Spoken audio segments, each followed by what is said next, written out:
নমস্কার বন্ধুরা, আমি পর্ণা আর আপনারা দেখছেন সবুজ বাগান। শুভ দীপাবলির প্রীতি শুভেচ্ছা ও অভিনন্দন জানাই আমার সকল দর্শককে। আশা করি সবাই ভালো আছেন, সুস্থ আছেন। আজ একটা অন্যরকম ভিডিও আনলাম, নিশ্চয়ই আপনাদের এই ভিডিওটি ভালো লাগবে। আমাদের এখানে স্থানীয় নার্সারি গিয়েছিলাম কতকগুলি শীতের গাছ কিনবো বলে, আর সেই সময় ক্যামেরাবন্দি করেছি কিছু অংশ। তারই কিছু অংশ আপনাদের সামনে আমি আজকে শেয়ার করলাম। দেখুন কত ছোট ছোট চারা এসছে। এগুলি সবই সমস্ত শীতের চারা। এইদিকে আছে ক্যাপসিকাম, কিছু পেঁপে গাছ আছে, বিভিন্ন ধরনের ফুলের চারাও আছে এই নার্সারিটিতে। আয়তনে ছোট হলেও নার্সারিটিতে স্টক আছে কিন্তু প্রচুর পরিমাণ। যখনই কোনো গাছের প্রয়োজন হয় আমি এই নার্সারিটিতেই আসি। আর আমাদের এইখানে এই একটি নার্সারি আছে, ঘরের কাছে পিঠে বলতে পারেন।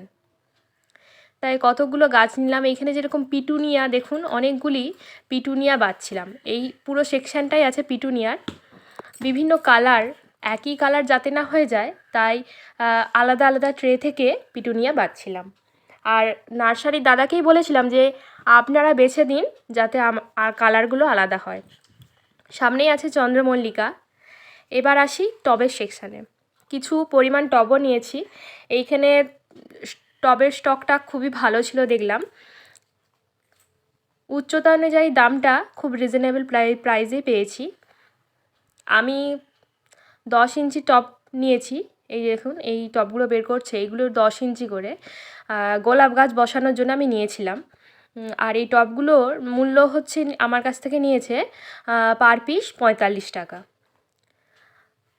টবগুলো মোটামুটি ভালোই পেয়েছি, কারণ আমি যেহেতু শুনেছি অনেক জায়গায় মাটির টবের দাম প্রায় আকাশ ছোঁয়া দামই বলা যেতে পারে, কিন্তু এইখানে তেমন আমি দামটা বেশি আমার মনে হলো না। তাই জন্য গোটা ছয়েক নিয়েছি, কারণ একবারে তো আনা সম্ভব নয়। তাই কিছু কিছু করে আমি ধাপকে ধাপ কিনে নিয়ে গেছি। আর দেখেই নিলাম টবগুলো যে ফাটা বা ভাঙা আছে কি না। দাদা ভালোভাবে দেখেই দিলেন আমাকে। প্রচুর পরিমাণ টবের স্টক আছে এই নার্সারিতে।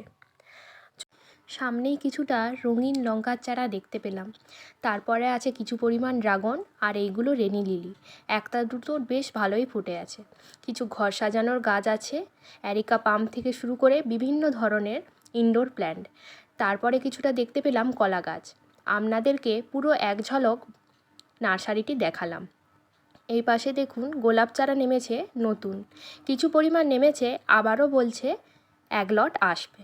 বেশ সুন্দর সুন্দর চারাগুলির গ্রোথ ছিল, কিন্তু আমি একটাও চারা নিলাম না, কারণ আমার বাগানে যথেষ্ট গোলাপ গাছ আছে। নতুন করে চারা বসানোর জন্য জায়গা আমার কাছে ছিল না। এই গাছটি খুব সুন্দর লেগেছে। দেখা যাক, শীতের তো এখনও দেরি আছে, একটা দুটো কিনলেও কিনতে পারি, কিন্তু আজ আর নিলাম না। বেশ সুন্দর লাগছিল গোলাপ চারাগুলিকে একসাথে। চলুন নার্সারি থেকে কি কি চারা আনলাম সেটা দেখে নিই। আপনারাও কি কি চারা শীতের জন্য কিনলেন তা কমেন্টে জানাবেন। 4টে ক্যাপসিকাম, 6টা গাঁদা ও একটি জিনিয়া। ছোট জাতের ছিল বলে বেশি নিলাম না, কারণ এই ভ্যারাইটিতে তেমন ফুল হয় না, তাই একটিই নিলাম। 3টি পেনজি, 3টি পিটুনিয়া ও 3টি ডালিয়া। বাস, আপাতত এইগুলোই। আমার ছাদ তেমন বড় না জানেন, তাই আর শীতের গাছ বেশি কিনলাম না। টবে বসিয়ে রাখবার জায়গা নেই, সব পার্মানেন্ট গাছেই ভর্তি আমার ছাদ। এবার চলুন নার্সারি থেকে কিনে আনার পর থামপটে যেসব চারা এনেছি সেগুলি বাড়িতে আনার পর কিছু করণীয় আছে আমাদের। সেটা কি, সেটা আমরা জেনে নিই। আমরা অনেকেই এই থামপটের চারাগুলি বাড়িতে এনে একবারে ডাইরেক্ট বড় টবে প্রতিস্থাপন করে দিই। তারপরেতেই দেখা যায় প্রিয় শখের আনা চারাগুলি মারা গেল।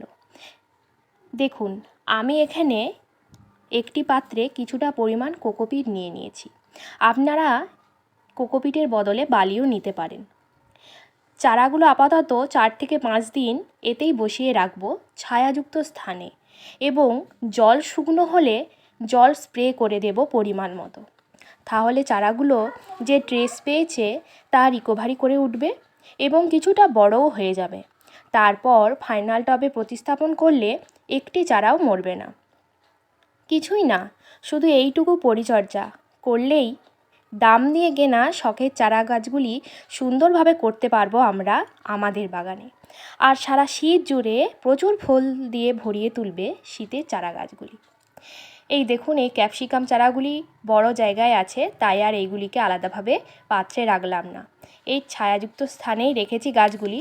আর ঠিক এইভাবেই স্প্রে দিয়ে ভিজিয়ে দিচ্ছি গাছগুলির মাটি। আজকের ভিডিওটি এখান পর্যন্তই। ভিডিওটি ভালো লাগলে প্লিজ একটা লাইক করবেন, সাবস্ক্রাইব ও শেয়ার করে পাশে থাকবেন। ফিরছি পরের ভিডিওতে।